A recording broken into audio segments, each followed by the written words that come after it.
ओम क्लीं मूर्ति शारदे ममकार सिद्ध कुरु कुरु नमः। ओम ऐं शारदे नमः। ओम काली काली महाकाली कालिके परमेश्वरी सर्वानंद करी देवी नारायणी नमस्तुते नारायणी नमस्तुते।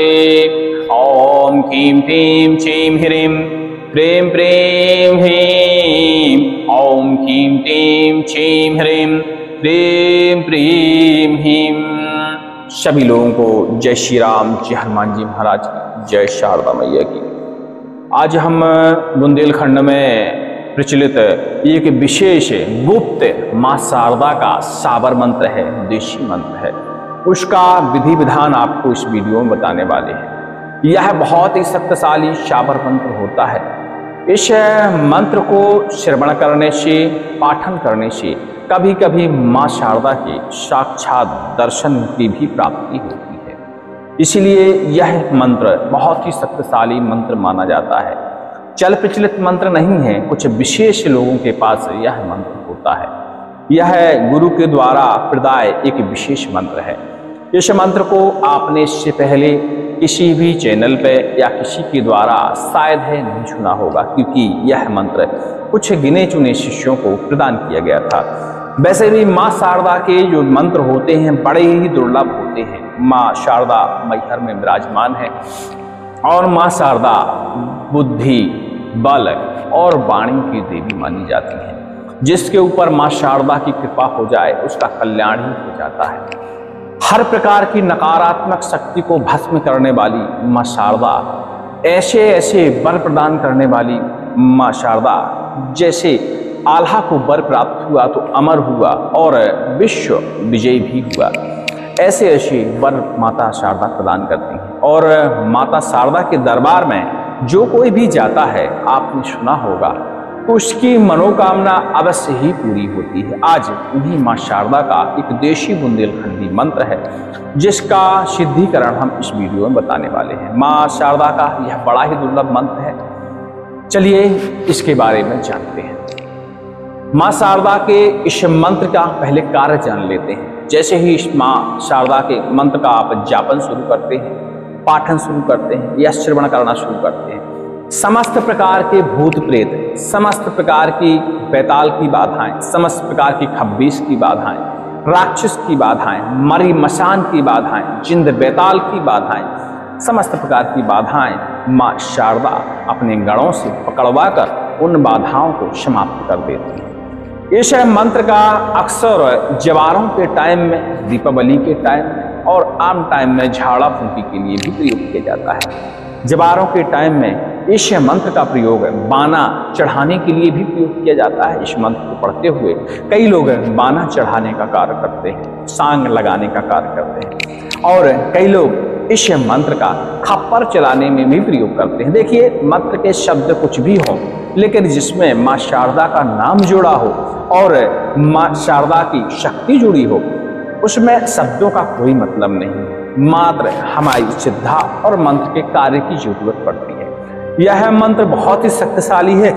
यदि आप इस मंत्र का सिद्ध करके प्रयोग करते हैं तो किसी भी प्रकार की भूतक बाधा, किसी भी प्रकार की चेटक बाधा, तंत्र बाधा, चलाई गई बाधा, खिलाई गई बाधा पर विजय पा सकते हैं। यहाँ तक कि इस मंत्र का प्रयोग करने पर किसी भी शत्रु पर भी विजय आप पा सकते हैं। मां शारदा बुद्धि की देवी मानी जाती हैं और जब मां शारदा के मंत्र का आप पालन करेंगे, विधि विधान का पालन करेंगे, तो आपकी शत्रुओं की बुद्धि तो वैसे ही विकृत हो जाएगी। माता को बस थोड़ा सा बुद्धि कम कर देनी है, उनकी बुद्धि भ्रष्ट हो जाएगी और स्वयं ही लड़मर के मर जाएंगे। तो ऐसे इस मंत्र के प्रभाव बताए जाते हैं। वैसे इस मंत्र का हमने कई बार प्रयोग किया है, अपने जीवन में 3 से 4 बार 5 बार प्रयोग किया है। बहुत ही शक्तिशाली मंत्र है और इस मंत्र का एक और खास बात है, विशेष संकट में होने पे, विशेष विपत्ति पे होने पे इस मंत्र का यदि आप सिद्ध करने के बाद मात्र 108 बार जापन कर देते हैं, मां शारदा वहीं पे खड़ी हो जाती हैं आपकी रक्षा करने के लिए, आपकी सुरक्षा करने के लिए। चाहे जिंदा शत्रु हो, चाहे भूत प्रेत शत्रु हो और चाहे जैसा शत्रु हो। ये तो हो गई माता को सामने लाने की बात। लेकिन इस मंत्र का एक बार आप पढ़कर अपने शरीर पर फूंक लगा देते हैं सिद्ध करने के बाद, तो समझ लीजिए हर प्रकार की बाधा, चाहे नकारात्मक ऊर्जा की बाधा हो, भूत प्रेत की बाधा हो, तमाम प्रकार की देखिए इस धरती पे बाधा है, वो समस्त प्रकार की बाधाएं आपके शरीर से खत्म हो जाती हैं, दूर चली जाती हैं। माँ शारदा के गण उन सारी बाधाओं को पकड़कर नष्ट कर देते हैं। यदि आप किसी व्यक्ति को देखते हैं कि वह पीड़ित है प्रेत बाधा से, तंत्र बाधा से, नकारात्मक शक्तियों से, नकारात्मक ऊर्जा से, इस मंत्र को सिर्फ आपको एक बार पढ़ने की आवश्यकता है तीव्र स्वर में, और पढ़ने के बाद बस थोड़ा सा जल हाथ में लीजिए और उसके चेहरे पर लगा दीजिए, उसके सिर पर छिड़क दीजिए। उसके शरीर से भड़बड़ा कर सभी प्रकार की बाधाएं सीधे धरती में धंस जाएंगी, नष्ट हो जाएंगी। माँ शारदा के मंत्र इसीलिए दुर्लभ होते हैं क्योंकि इन मंत्रों का कभी कभी व्यक्ति दुरुपयोग भी करते हैं। माँ शारदा बुद्धि की देवी मानी जाती है, तो बुद्धि में परिवर्तन करना इनके मंत्रों को बस मामूली सी बात होती है।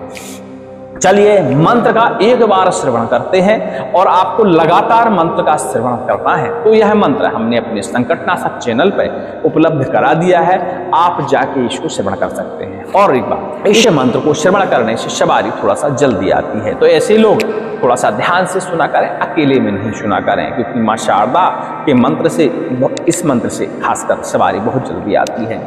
चलिए मंत्र को एक बार श्रवण करते हैं और फिर इसकी हम विधि बताते हैं।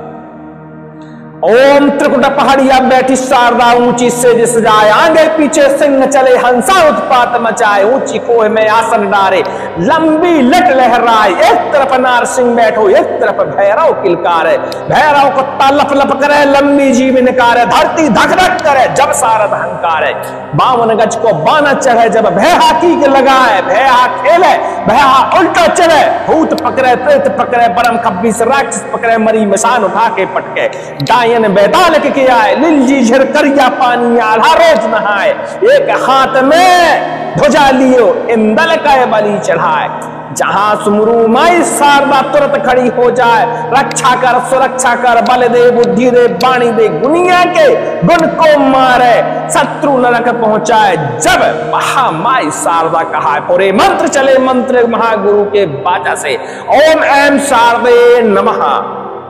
इस तरह का मंत्र है, बड़ा ही शक्तिशाली मंत्र है। यदि आप इसको माध्यम स्वर में भी पढ़ते हैं और सामने वाले के ऊपर प्रेत बाधा है तो समझ लीजिए भड़बड़ा कर उसकी प्रेत बाधा या तो अपने बाले में सब कुछ बक देगी या उसी क्षण वहां से निकल लेगी। ऐसे इस मंत्र के प्रभाव देखे जाते हैं। जो इस मंत्र को सिद्ध कर चुके हैं वो इसकी शक्ति से भली भांति परिचित हैं। नवरात्रों में, खासकर चैत्र नवरात्रों में इस मंत्र का सिद्धीकरण बताया जाता है। आप चाहें तो गुप्त नवरात्रि में, कुमार की नवरात्रि में भी इस मंत्र का सिद्धीकरण कर सकते हैं। बड़ी ही आसान विधि होती है, बस थोड़ी सी सामग्री की आवश्यकता है, थोड़ी सी श्रद्धा की आवश्यकता है और मंत्र कंठस्थ होना चाहिए, माँ शारदा का ध्यान होना चाहिए, बस इतने में ही यह मंत्र सिद्ध हो जाता है। चलिए इसकी संपूर्ण विधि आज हम जानते हैं।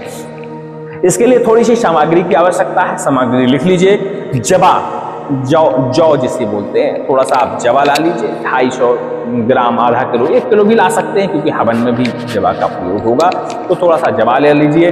खप्पर, सांगीन, नींबू, सफेद रंग का पुष्प, लाल रंग का पुष्प और कमल पुष्प मिल जाए तो अति उत्तम। इसके बाद कलश, थोड़ा सा अनाज, गौ के गोबर के बने हुए उपले यानी कंडे, इतना आपको सामग्री आपको पास होनी चाहिए। माँ शारदा का दिव्य चित्र होना चाहिए जिसमें बड़ा तेज हो, और आजकल माँ शारदा के दिव्य चित्र सभी जगह मिल जाते हैं, मोबाइल में से डाउनलोड कर लीजिएगा तो मिल जाएगा और प्रिंट करा लीजिएगा। यदि आप दूर रहते हैं, नहीं आसपास के क्षेत्रों में रहते हैं, तो माँ शारदा का चित्र आपको आसानी से मिल जाएगा। इसमें मंत्र के सिद्धीकरण में ये बात का ध्यान रखना है कि आपको 9 दिन तक पूर्णतया व्रत रहना है। व्रत में एकदम हल्का आहार लेना है, फल फ्रूट वगैरह ले सकते हैं। प्रयास ये करें कि आग पर उबली हुई चीज़ों का हम सेवन न करें, फल फ्रूट वगैरह लें और इसी में अपना काम चलाएं। देखिए फल फ्रूटों में इतनी एनर्जी होती है, इतना ग्लूकोज होता है कि शरीर आराम से ऊर्जावान रहता है, चलता फिरता रहता है, और फल हल्के भी माने जाते हैं। और कुछ फल का चुनाव आप भी अपनी तरफ से कर सकते हैं कि ऐसे फलों का चुनाव करें कि जो बराबर ऊर्जा हमारे शरीर को दें और बराबर एनर्जी दें और हमें छोटी मोटी जो शंकाएं होती हैं, लघु शंका, दीर्घ शंका, इसकी कम शिकायत हो। तो ये सारी चीज़ों का आप फल का चुनाव अपने स्तर से कर सकते हैं। अब जरूरी नहीं है कि हम ही बताएं कि कौन सा फल खा लो भैया, क्या पता आप शुगर के पेशेंट हुए हो, हम आपको अंगूर खिला दें। तो ऐसा नहीं, अपने स्वास्थ्य को देखते हुए फलों का चुनाव आप कर सकते हैं। अब जब नहीं चलता तो देखिए उबला हुआ खा लिया जाता है, लेकिन प्रयास ही किया जाता है कि हमें उबला हुआ या आग पे पका हुआ चीज़ ना खाएं तो अति उत्तम है। लेकिन अब नहीं चल पाता तो खा सकते हैं व्रती आहार जो भी है आप खा सकते हैं। नमक, शक्कर और तेल का त्याग करना है 9 दिन के लिए। इन सब चीज़ों का विशेष ध्यान देना है। बैठकी के दिन मां शारदा का चित्र स्थापित कर लीजिए, जिसका मुंह या तो पश्चिम दिशा की ओर होना चाहिए या फिर उनका मुंह उत्तर दिशा की ओर होना चाहिए। ऐसा आप अपने स्तर से आप देख लीजिए कि किस तरफ आपको चित्र का स्थापना करनी है, और प्रयास करें कि पश्चिम दिशा की ओर उनका मुंह हो तो अति उत्तम माना जाएगा। फिर वहां एक अपना आसन लगा लीजिए, माता के आमने सामने कुछ खप्पर, खाली खप्पर रख दीजिए, उसमें बढ़िया से मिट्टी जमा लीजिए। भुरभुरी मिट्टी, मुलायम सॉफ्ट मिट्टी होनी चाहिए, जिसमें आपको जौ बोना है तो उनको जमा लीजिए। माता के सामने हमने सामग्री आपको बता ही दी है, बाकी जनरल सामग्री हर घर में होती है, उसको बताने की आवश्यकता नहीं है। माता को सर्वप्रथम स्नान कराइए बढ़िया से, सुबह सुबह उठ के, और कुशा से या पुष्प के सहारे स्नान कराइए। माता को तिलक चंदन लगाइए, इत्र लगाइए। माता को वस्त्र जरूर अर्पण करिए, वो भी नए वस्त्र होने चाहिए, ठीक है। वस्त्र अर्पण करने के बाद धूप, दीप, नैवेद्य, ये सारी चीजें माता को अर्पण करिए। अब इसके बाद अपने जो आप खप्पर लाए हैं, खाली खप्पर, उसमें से 3, 5, 7, 9 इस तरह खप्पर जो भी आप लाए हों, इतनी संख्या में आप रख सकते हैं। 3 ले लीजिए या 5 ले लीजिए या 7 ले लीजिए, नहीं तो 9 ही ले लीजिए। और ज़्यादा श्रद्धा है, ज़्यादा आप सेवा कर सकते हैं तो 11 ले लीजिए, 21 ले लीजिए, 51 ले लीजिए, अपने स्तर से आप कर सकते हैं। तो खप्पर सामने आप जमा लीजिए, माता के दाहिने साइड, एक सेंटर में, एक बाएं साइड, और बढ़िया से उनमें मिट्टी भर के पानी का छिड़काव करिए। भुरभुरी मिट्टी होनी चाहिए, सॉफ्ट, ज़्यादा पानी का छिड़काव करने की आवश्यकता नहीं है, थोड़ा थोड़ा मिट्टी गीली करनी है। उसके बाद जो जवा आप लाए थे, उस जवा को उसी मिट्टी में बढ़िया से बो देना है। चाहे तो जवा को 1-2 घंटे पहले पानी में डाल के सुला भी सकते हैं। थोड़ा थोड़ा बढ़िया जवा बो दीजिए और ऊपर से बढ़िया से मिट्टी से हल्का हल्का पतला पतला ढक दीजिए। अब ये ध्यान दीजिएगा कि माता का जहाँ आपने स्थापना की है वहाँ पे थोड़ा सा ये रहे कि आगमन सभी लोगों का ना हो। ऐसा कमरा देखिएगा अपने घर का, सभी लोगों का आगमन ना हो, बच्चों का ज़्यादा आवागमन ना हो, सारी चीज़ें। अब बाएं तरफ एक कलश बनाइए, और कलश देखिए कि पीतल का, तांबे का या अष्ट धातु का, ऐसा आप रख सकते हैं। कांचे का कलश भी रख सकते हैं। कलश के नीचे थोड़ा सा चौक पूर लीजिए, माताएं बहनाएं पूर लेती हैं बढ़िया आटा से चौक। उसके बीच में थोड़ा सा अनाज, कोई सा भी अनाज आप ले सकते हैं, चावल ले सकते हैं, गेहूँ ले सकते हैं, और वहाँ डाल दीजिए। उसके ऊपर कलश स्थापित करिए। कलश के ऊपर थोड़े से आम के पत्ते लगाइए। उसके ऊपर बड़ा वाला दीपक जो काफ़ी समय तक जलने वाला हो, बड़ा वाला दीपक उसके ऊपर जमा दीजिए। लंबी एक बत्ती बनाइए, और लंबी बत्ती बनाने के बाद उसमें बत्ती डाल दीजिए, और उसमें फुल तेल भर दीजिए। और प्रयास करिए कि सरसों का तेल डालें, और सरसों के तेल की जगह आप तिली का तेल भी उपयोग कर सकते हैं। अपने स्तर से तेल का चुनाव कर लीजिएगा, ठीक है। और रिफाइंड तेल नहीं डालिएगा, और उसमें बढ़िया डाल दीजिए। यदि आपके पास ज़्यादा गुंजाइश है, सिद्धा अच्छी, तो शुद्ध घी भी उसमें आप डाल सकते हैं। शुद्ध घी का आप दीपक जला सकते हैं। इसकी एक ही बत्ती होनी चाहिए, इस बात का आपको ध्यान देना है। बत्ती ऐसी बनाएं और एक बत्ती स्पेयर में रखें कि आपको उसकी व्यवस्था ऐसी करनी है कि 9 दिन तक उसकी जोत जो है बुझनी नहीं चाहिए, किसी भी हाल में नहीं बुझनी चाहिए। तो दिन भर आपको उसकी सुरक्षा भी करनी है, हवा का पर्याप्त वहन करना है, और दिन में हर 2 घंटे में आप बत्ती को चेक भी कर लिया करिए कि बत्ती कहीं गड़बड़ तो नहीं हो रही है। यदि बत्ती गड़बड़ होते हुए दिख रही है तो दूसरी बत्ती लगा लीजिए उसमें, और उसको पहले जला लीजिए, और फिर पहली वाली बत्ती को सुधार लीजिए, और फिर उसमें आग लगा के दूसरी वाली बत्ती बाहर निकाल लीजिए। बस जोत जो है जलते रहनी चाहिए, चाहे जैसे जले, वो आपको तय करना है। अब ये आपका कार्य हो गया, माता का पूजन भी हो गया, आपके जवा भी रुक गए, कलश की स्थापना भी हो गई। कलश का भी विधिवत आप पूजन कर लीजिए। स्नान, ध्यान, अक्षत, पुष्प, ये सारी चीज़ें आप प्रयोग करने के बाद धूप, दीप, नैवेद्य बढ़िया माता को दिखा दीजिए। कलश को भी यही सारी चीज़ें दिखा दीजिए। कमल पुष्प मिल जाए तो बहुत अच्छी बात है, माता को पहले ही दिन कमल पुष्प अर्पण करिए, नहीं तो सफ़ेद और लाल रंग के पुष्प माता को भी और कलश को अर्पण आप करिए। माता से प्रार्थना करिए, बढ़िया पूर्ण श्रद्धा के साथ प्रार्थना करिए, भले कितने कष्ट में हो। कई लोगों के मन में भ्रम रहता है कि मंत्र सिद्ध होगा कि नहीं होगा, कृपा होगी कि नहीं होगी। इस भावना को लेके कभी भी पूजन में नहीं बैठिए। ये पूर्ण श्रद्धा रखिए कि माता की कृपा होगी, चाहे किसी भी रूप में होगी, हमें कृपा मिलेगी ही मिलेगी। इस धरती पर माता विराजमान है और कहीं ना कहीं से मेरे ऊपर कृपा बरसेगी, मेरे कष्ट दूर होंगे। ये आपको भावना रखनी पड़ती है। इसके बाद अपना स्थान आप ग्रहण कर लीजिए, अपने आसन का पूजन करिए। आसन का स्वयं पूजन, सभी का स्वयं पूजन है। माला भी कोई आप ले लीजिए, जैसे रुद्राक्ष की माला आप ले सकते हैं, कमलगट्टे की माला ले सकते हैं। कमलगट्टे की माला, जो भी आपके पास माला उपलब्ध हो, उसमें कोई भेद नहीं है। कमलगट्टा, रुद्राक्ष, चंदन की माला भी आप उपयोग कर सकते हैं। और बढ़िया से माला का भी विधिवत पूजन करिए। धूप, दीप, नैवेद्य, स्नान, ध्यान, इत्र वगैरह ये सारी चीजें माला को अर्पण करने के बाद माला गौमुखी में डालिए और अपना हाथ गौमुखी के अंदर डालिए। इन उंगलियों का इस्तेमाल करिए। ये वाली जो सिंगल उंगली होती है, इसका इस्तेमाल नहीं करना, इसका इस्तेमाल करना है। जैसे ये मेरी माला है तो इस तरह हम इस तरह जाप करेंगे, ठीक है, इस तरह ध्यान देना है। अब मंत्र तो कंठस्थ आपको हो ही जाएगा यदि आप मंत्र का श्रवण करते हैं, और मंत्र की शक्ति का भी आपको एहसास हो जाएगा जब मंत्र आपको पर्याप्त श्रवण आप करेंगे। तो 10 से 15 मिनट आप श्रवण करेंगे तो मंत्र की शक्ति आपको नजर आने लगेगी। आपके शरीर में ही इसकी ऊर्जा का प्रवाह है, आपको समझ में आ जाएगा। और जब ऊर्जा का प्रवाह समझ में आने लगता है तो लोग मंत्र जल्दी कंठस्थ कर लेते हैं। तो मंत्र कंठस्थ पहले कर लीजिएगा, मंत्र श्रवण करते हुए कर लीजिएगा। नहीं, स्क्रीन पे हम लिखने का प्रयास करेंगे, नहीं डिस्क्रिप्शन में लिख देंगे, आप चेक कर लीजिएगा, क्योंकि विशेष खास मंत्र है तो इसको हम हर हालत में डिस्क्रिप्शन में लिखेंगे ही लिखेंगे, ठीक है। तो आप चेक कर लीजिएगा और मंत्र को कंठस्थ कर लीजिएगा।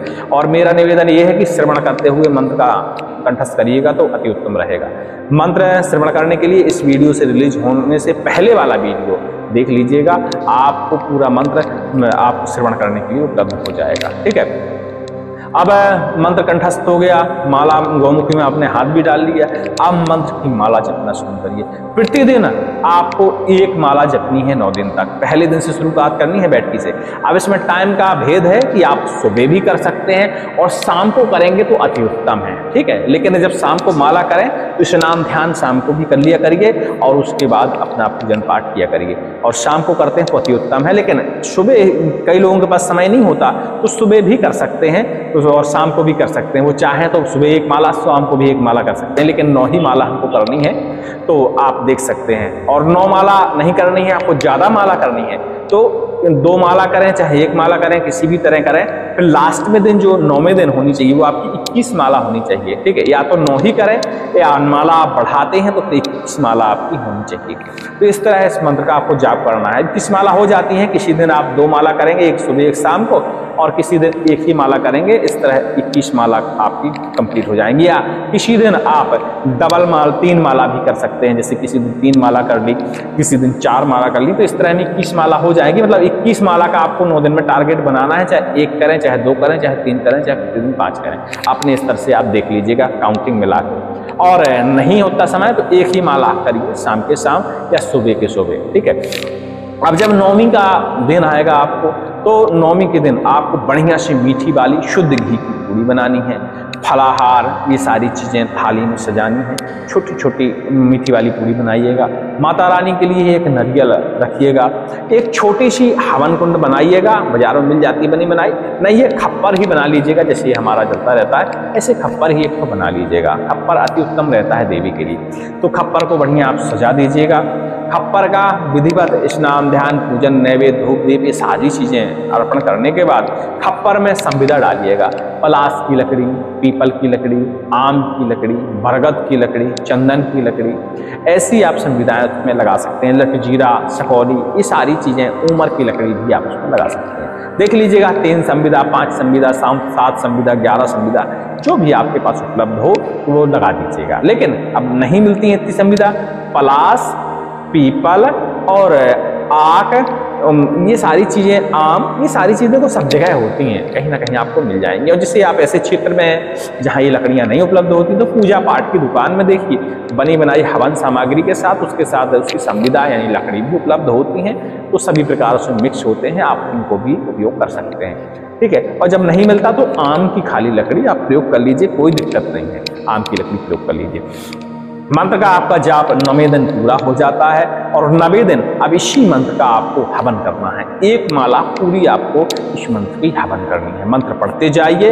अब जो हवन करना है उस समय माला का प्रयोग नहीं करना है। उस समय आपको हाथ से तो हवन लेंगे तो माला बाएं हाथ में थोड़ी ना पकड़ेंगे, तो कुछ 108 गेहूं दाने गिन के कटोरी में रख लीजिए, कुछ ना कुछ संख्या काउंट करने के लिए रख लीजिए। तो एक एक अलग करते जाइएगा और हवन पढ़ते हुए मंत्र डालते जाइएगा। इस तरह इस मंत्र का शुद्धिकरण संपूर्ण हो जाता है। लेकिन इसी बीच यदि मां शारदा की आस आने लगती है तो घबराने की बिल्कुल जरूरत नहीं है, क्योंकि जब इस मंत्र का हम जापन करते हैं तो पहले दिन भी आस नजर आने लगती है, किसी को दूसरे दिन भी आती है और किसी को तो 9 दिन पूरे हो जाते हैं, हवन भी संपूर्ण हो जाता है तो भी नहीं आती।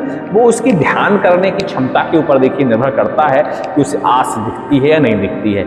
हर व्यक्ति को नहीं दिखती, लेकिन 80% लोगों को तो दिख ही जाती है। तो बताया ना, उसकी ध्यान करने की, मन लगाने की जो क्षमता है उसके ऊपर ये सारी चीजें निर्भर करती हैं। अब ऐसा नहीं है कि आपका मन लग नहीं रहा और आप चाहते हैं कि माँ भगवती के हमें दर्शन हो जाएं, तो ऐसा कभी नहीं होता। आपको मन लगाना पड़ता है, वो भाव बनाना पड़ता है। ये सारी चीजें, इन सब चीजों में मायने रखता है कि आपका भाव उस समय क्या लग रहा है, माता को आप कैसे देख रहे हैं, चित्र को कैसे देख रहे हैं, कैसे एहसास कर रहे हैं, क्योंकि ये सारी चीजें एहसास से ही होती हैं। आपको बार बार एहसास करना पड़ेगा कि माता मेरे सामने बैठी है, लाल कपड़े पहने हुए, काले कपड़े पहने हुए, हरे कपड़े पहने हुए, क्या सुंदर चेहरा है, पुष्पों की माला है। ये सारी चीजें एहसास करनी पड़ती हैं। जब ऐसा बार बार आप एहसास करते हैं अपनी आंख बंद करके लंबे समय तक, जब एक समय ऐसा आएगा आपका ध्यान इतना तीव्र हो जाएगा कि जैसे ही आप आंखें खोलेंगे माँ शारदा सामने खड़ी हुई नजर आएंगी। ऐसा होता है, अक्सर होता है, और ये सब ध्यान करने के ऊपर निर्भर करता है। ये मंत्र का आपका शुद्धिकरण संपूर्ण हुआ। अब आती है मंत्र को प्रयोग करने की बारी। तो मंत्र प्रयोग हम पहले भी बता चुके हैं, लेकिन अब इन मंत्रों का निश्चित प्रयोग नहीं होता कि क्या है, वो आपको अपने स्तर से इस मंत्र का प्रयोग देखना पड़ेगा। यदि आप किसी को झाड़ा फूकी में इस मंत्र का प्रयोग करते हैं तो उड़द के दाने का प्रयोग कर सकते हैं, अरहर की दाल का प्रयोग कर सकते हैं, जल के छींटों का प्रयोग कर सकते हैं, गाय से के पूंछ में की रस्सी, गाय के पूंछ के बालों की जो रस्सी बनाई जाती है शारदा धाम में भी मिल सकती है, जटाशंकर में भी मिल जाती है, हमारे पन्ना में भी मिल जाती है, कई जगह मिल जाती है, कई स्थानों में मिल जाती है, देवी दरबारों के आसपास, चंडी माता के मंदिर के आसपास भी मिल जाती है। तो ऐसी जगह वो रस्सी आप ला सकते हैं, नहीं अपने यहाँ बनवा सकते हैं। गाय की पूंछ के छोटे छोटे बाल, जो एक्स्ट्रा बाल होते हैं, उनको बढ़िया कैंची से काट लीजिए और उन बालों को कारीगर से बढ़िया बिनवा के एक रस्सी बढ़िया इतनी मोटी बनवा लीजिए, 2.5 फीट 3 फीट 3.5 फीट तक की, 1.25 फीट तक की भी चलेगी। इस रस्सी बनवा लीजिए। उस रस्सी के प्रहार से भी इस मंत्र का आप प्रयोग कर सकते हैं। और सबसे उत्तम, हमारे यहाँ देखिए पीछे सांगिन दिख रही होंगी, माता जी के अस्त्र, बाना बोलते हैं, सांग बोलते हैं। इस सांग को भी छोटा आप बनवा सकते हैं, लोहे का, शुद्ध लोहे का बनवा लीजिए, नहीं शुद्ध धातु का बना लीजिए। आपके पास सोना चांदी है तो उनका भी आप बनवा सकते हैं, ठीक है। इस सांगिन के सहारे भी बढ़िया झाड़ा लगता है और ये सबसे उत्तम माना जाता है। सांगिन से झाड़े में भूत प्रेतों का बचना एकदम नामुमकिन होता है, क्योंकि अस्त्र की ऊर्जा और मंत्र की ऊर्जा सीधी एक दिशा में जाती है और सीधे प्रेत बाधा पे या बुरी शक्ति पे ही प्रहार करती है। तो सांगिन का प्रयोग ज़्यादा करिएगा, बस बचा के, पेशेंट को दूर रख के, रोगी को दूर रख के, क्योंकि सांग में नोक होती है। ऐसा नहीं कि सांग आप उसको छुपा दें तो चोटिल घायल हो जाए व्यक्ति। इन सब चीज़ों का आप ध्यान देकर प्रयोग करें, इसमें सावधानी की विशेष ज़्यादा जरूरत होती है। इस मंत्र को प्रयोग करते हुए कई लोग सांग भी चढ़ाते हैं, तो आप देख लीजिएगा। सांग चढ़ाना ये एक प्रैक्टिस का विषय है और अनुभव का विषय है। तो पहली बार जो ऐसा करने वाले हैं वो ऐसा कभी नहीं करेंगे। किसी अनुभवी के साथ पहले उस चीज़ को सीखें और फिर उसका प्रयोग करें, क्योंकि सांग चढ़ाना आसान होता है, माता की कृपा से 2 मिनट में सारे घाव भर जाते हैं सांग के।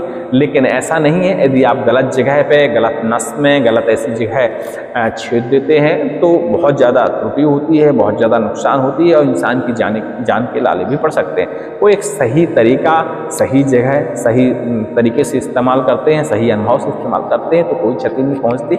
वो आप किसी प्रैक्टिस शुदा व्यक्ति से उस मामले में सलाह ले सकते हैं। उम्मीद करते हैं हमारी बात को आप समझ गए होंगे। माँ शारदा के इस मंत्र को आप सिद्ध कर सकते हैं। इस मंत्र में किसी भी प्रकार के बंधन की, किसी भी प्रकार की सुरक्षा की या ऐसी चीज़ों की आवश्यकता नहीं होती है, लेकिन फिर भी अपने मन का भटकाव है। देखिए कभी भी हमारा मन भटकता रहता है, हम सुमर तो रहे माता शारदा के, लेकिन उसी समय हमारा किसी ऐसे चित्र पे, ऐसी दृश्य पे हमारा दिमाग चला जाता है, तो क्या है, मंत्रों के प्रभाव से वो शक्तियां भी हमारे सामने कभी कभी खड़ी हो जाती हैं, जो कि गंदी हो सकती हैं, उल्टी हो सकती हैं, नुकसानदेह शक्तियां भी हो सकती हैं। क्योंकि देखिए मन पे किसी का कंट्रोल नहीं होता, मन पे जिसने कंट्रोल कर लिया उसे किसी तंत्र मंत्र को सिद्ध करने की आवश्यकता नहीं पड़ती है। आप इस बात का ध्यान रखें। तो ऐसे में आप एक सुरक्षा कवच जो है अपने गले में जरूर धारण करें, प्रयास करें कि माँ शारदा का ही सुरक्षा ले लें। नहीं तो आप हमारे यहाँ नारसिंह कवच, अघोर कवच, रुद्र कवच, बहुत सारे कवच हमारे यहाँ बनाए जाते हैं। उन कवचों का भी आप प्रयोग कर सकते हैं, जो कि आप हमारे यहाँ से मंगवा सकते हैं। उनका एक छोटा सा शुल्क निर्धारित है, वो देकर आप कवच प्राप्त कर सकते हैं। बाकी आप स्वयं कवच बनाना चाहें तो हमारे चैनल पर बनाने का वीडियो भी उपलब्ध है, तो आप घर में प्रयास करके कवच अपने लिए अच्छा मजबूत कवच बना सकते हैं, बहुत पावरफुल। चलिए सभी लोगों को जय श्री राम, जय हनुमान जी महाराज की। और अधिक जानकारी के लिए टेलीग्राम में आप संपर्क कर लीजिएगा।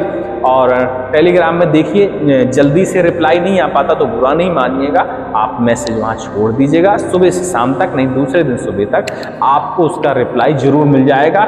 और विशेष जानकारियों के लिए टेलीग्राम में ओपन चैट में नहीं लिखा करिए, वो प्राइवेट चैट में वहीं लिखा करिए, @ramkuti70 सर्च करिएगा टेलीग्राम में जाके, तो आप सीधे हमारे प्राइवेट चैट में पहुंच जाएंगे। ठीक है, सभी को जय श्री राम, जय हनुमान जी महाराज की। फोन करने का समय भी हमारा वही है, 11 बजे से 1 बजे। जय मां शारदा।